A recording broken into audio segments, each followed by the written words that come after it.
Hi ಎಲ್ರಿಗೂ ನಾಗರ ಪಂಚಮಿ ಹಬ್ಬದ ಶುಭಾಶಯಗಳು. ಇವತ್ತು ನಾಗರ ಪಂಚಮಿ ಹಬ್ಬದ ವಿಶೇಷವಾಗಿ ಹೊದಲು ಮತ್ತು ಶೇಂಗಾವನ್ನು ಹಾಕಿ ಉಂಡೆ ಮಾಡ್ತಾಯಿದ್ದೀನಿ. ಬನ್ನಿ ಹೇಗೆ ನೋಡುವ. 2 ಕಪ್ಪು ಹೊದಲು, 1 ಕಪ್ಪು ಶೇಂಗಾವನ್ನು ಚೆನ್ನಾಗಿ ಹುರ್ಕೋಬೇಕು.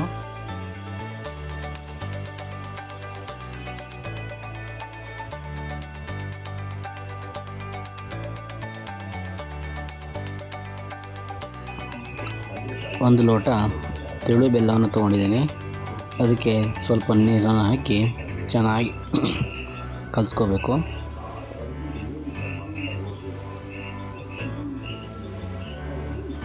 ಒಂದು ಎಳೆ ಪಾಕ ಬರಲ್ವರೆಗೂ ಚೆನ್ನಾಗಿ ಕುದಿಸ್ಕೋಬೇಕು.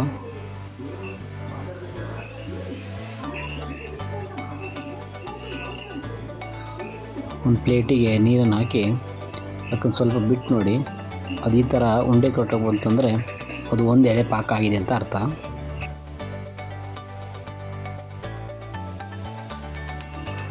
ಹೊದಲನ್ನು ಮಿಕ್ಸಿಗೆ ಹಾಕಿ ಸಣ್ಣಗೆ ರುಬ್ಕೊಂಡಿದ್ದೀನಿ.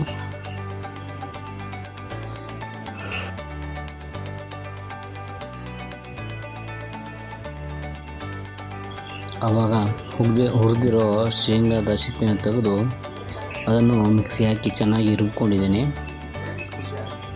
ಸ್ವಲ್ಪ ಕಡಿ ಇರಬೇಕು ಅದು.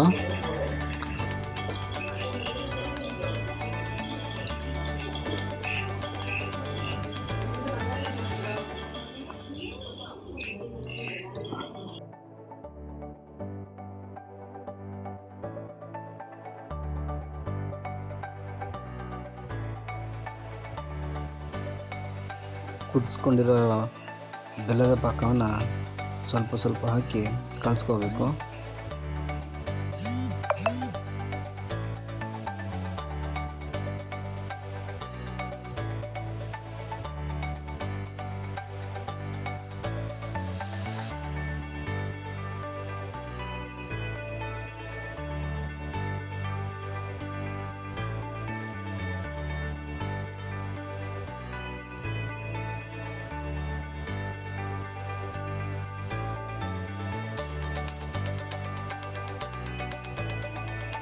ಬೆಲ್ಲದ ಪಾಕ ಹಾಕಿ ಚೆನ್ನಾಗಿ ಮಿಕ್ಸ್ ಮಾಡ್ಕೊಂಡಿದ್ದೀವಿ.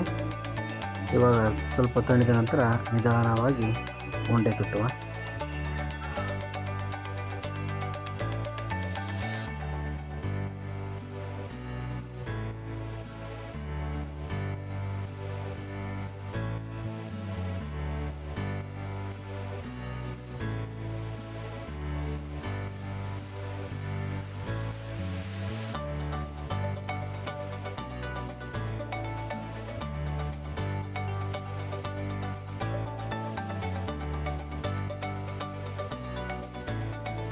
ಹೊದಲು ಮತ್ತು ಶೇಂಗಾ ಉಂಡೆ ರೆಡಿಯಾಗಿದೆ.